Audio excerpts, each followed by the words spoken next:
Hello दोस्तों। आज का जो ये आपका टॉपिक है वो है प्रोजेक्टाइल मोशन। बहुत अच्छा टॉपिक है जो कई कंपटीशन में इससे सवाल पूछे जाते हैं। इस पे न्यूमेरिकल आता है। जो जनरल साइंस जो है ना उसका मेन टॉपिक है ये फिजिक्स का प्रोजेक्टाइल मोशन। तो वो आज इस वीडियो में तुम्हें मैं समझाऊंगा अच्छे से।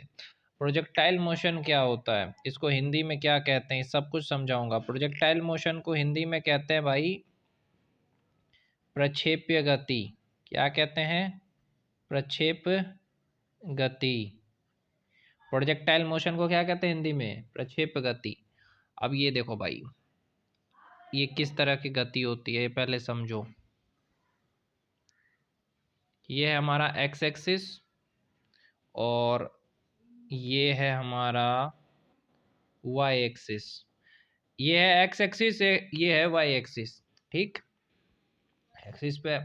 अब देखो यहाँ से अगर मैं कोई चीज़ को फेंकता हूँ, ठीक है, यहाँ से ऐसे करके फेंका मैंने किसी चीज को, यहाँ ऐसे करके ऐसे करके ऐसे करके ऐसे करके यहाँ पे आके गिर गया, तो इसी को हम प्रक्षेप गति कहते हैं, प्रोजेक्टाइल मोशन। जो किसी चीज को फेंकते हैं ना, वो यहाँ पे जो एंगल बनता है, इसके जो ऐसे करके एंगल बनेगा ना यहाँ पे, इसको अगर सीधा कर दो, यहाँ पे जो एंगल बनता है उसको कहते हैं थीटा।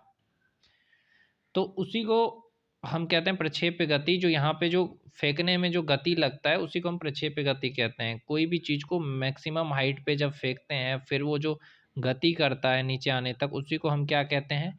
प्रक्षेप्य गति। ये इसको कहते हैं हाइट। और ये इसका हो गया रेंज, कि कितना रेंज तक जाता है, कितनी दूर तक जाता है ये कोई भी वस्तु।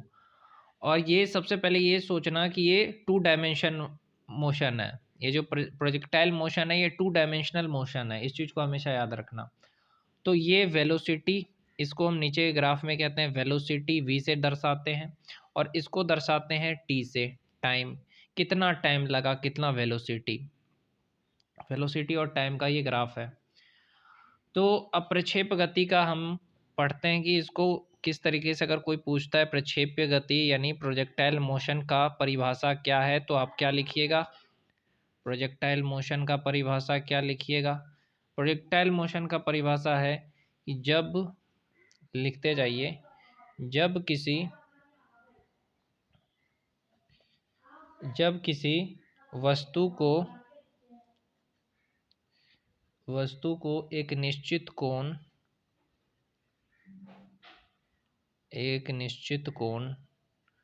जब किसी वस्तु को एक निश्चित कोण के साथ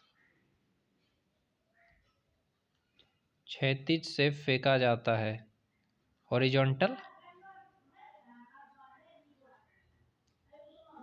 फेंका जाता है, तो वस्तु के इस प्रकार के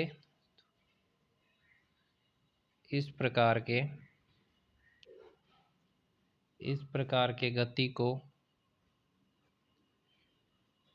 प्रक्षेप्य गति प्रोजेक्टाइल मोशन कहते हैं।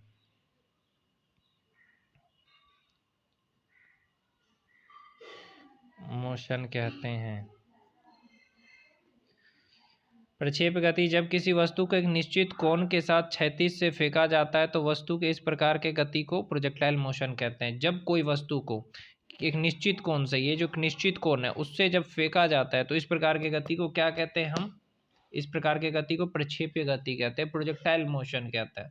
तो प्रोजेक्टाइल मोशन में जैसे कि कोई बैटिंग कर रहा है, ठीक है, कोई खिलाड़ी बैटिंग कर रहा है, तो वो जब गेंद को मारता है और सिक्स सिक्स लगता है ना, उसको हम, वो जो सिक्स गति कर रहा है, बॉल जब जैसे यहाँ से बैटिंग करा, मारा और यहाँ से गेंद जा करके बाउंड्री पे गिरा, तो ये जो गति किया इसी को हम प्रक्षेप्य गति कहते हैं। तो आपने समझ लिया कि प्रक्षेप गति क्या है। अब मैं इसका फॉर्मूला भी आपको बता देता हूँ। सबसे पहले प्रक्षेप गति जो है, प्रोजेक्टाइल मोशन जो है, प्रोजेक्टाइल मोशन ये क्या है? ये है टू डायमेंशनल मोशन। ये क्या है? टू डायमेंशनल मोशन है। क्या है? टू डायमेंशनल मोशन है। और दूसरा चीज़ है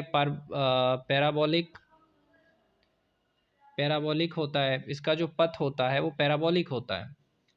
अब मैं इसका कुछ फॉर्मूला आपको बताऊंगा। देखिए, पहला होता है कि ऊपर जाने में लगा समय,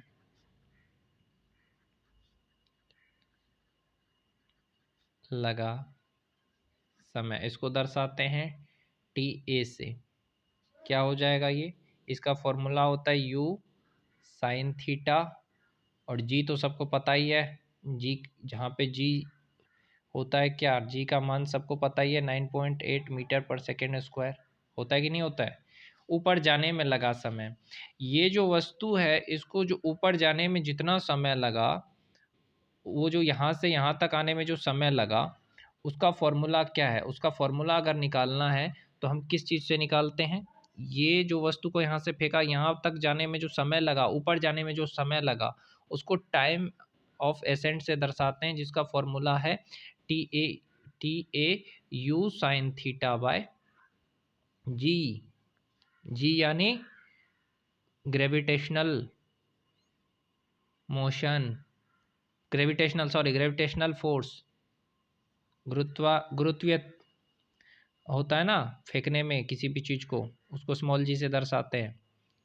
तो ये है स्मॉल जी, जो इसका फॉर्मूला है। अगर नीचे जाने में समय के फॉर्मूला की बात करूँ, यहाँ से यहाँ आने में, तो उसका अलग फॉर्मूला होता है। उसका फॉर्मूला होता है टी डी हो जाता है यू साइन थीटा, सेम होता है, बाय जी। फॉर्मूला सेम ही होता है। तो यहाँ पे आप लिख दीजिए, नीचे जाने में लगा समय, सारा फॉर्मूला याद रखिए तभी आपका न्यूमेरिकल बनेगा। टी डी बराबर you sine theta by G, जी तो पता ही है। अब टाइम ऑफ लाइट, यानी टाइम ऑफ लाइट का मतलब कितने देर तक उड़ा ये, इसका क्या हो जाएगा? T F, time of light. Time of light क्या होता है? वो टाइम ऑफ लाइट नहीं हवाई जहाज वाला। टाइम ऑफ लाइट होता है कि यहाँ से यहाँ तक आने में जो पूरा समय लगा, इसको यहाँ से जो फेंका यहाँ तक, इसको कहते हैं टाइम ऑफ लाइट। इसका फॉर्मूला हो जाएगा, इन दोनों को आप जोड़ दोगे तो इसका फॉर्मूला हो जाएगा आपको u square sine 2 theta by g. Okay, नहीं नहीं नहीं नहीं नहीं, टाइम ऑफ लाइट का क्या होगा? नहीं नहीं, ये सॉरी गलत हो गया।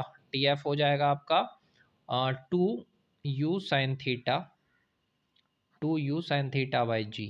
ओके, तो ये आपको समझ में आ गया। U sine theta by g, ऊपर जाने में लगा समय, नीचे जाने में लगा समय, यू साइन थीटा बाई जी। तो टाइम ऑफ फ्लाइट हो गया 2 यू साइन थीटा बाई जी। अब क्षैतिज परास यानी आर, हिंदी मीडियम का है ना, इसलिए थोड़ा बहुत लिख देता हूँ मैं। क्षैतिज परास यानी आर, आर का क्या हो जाएगा formula? R is equal to क्या हो जाएगा? ये जो आर है रेंज है, इसका जो रेंज है वो क्या हो जाएगा?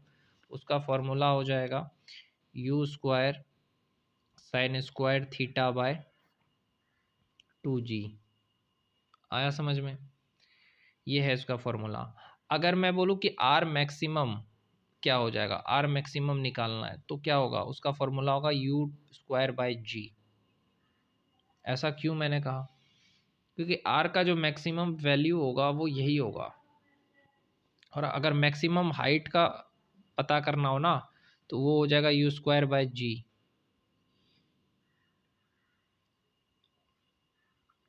अब यहाँ पे साइन 2 थीटा को मैंने क्या किया पता है?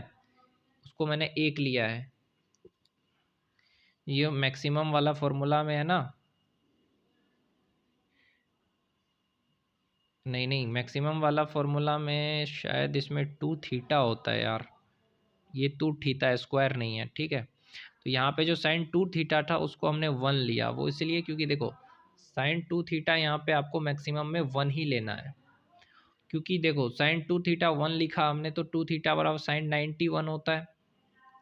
अब देखो 2 थीटा बराबर 90 डिग्री, थीटा बराबर 45 डिग्री, यानी 45 डिग्री पे जो होता है ना कोई भी चीज़, सबसे मैक्सिमम दूर जाता है। इसीलिए देखते हो जब बैटिंग करता है ना खिलाड़ी, वो 45 डिग्री का कोण बना करके करता है, ताकि ज़्यादा से ज़्यादा छक्का पड़े। अगर वीडियो पसंद आया तो लाइक करो, चैनल को सब्सक्राइब कर लो, और इसी तरह के वीडियो देखने के लिए मेरे चैनल से जुड़े रहो। Thank you so much.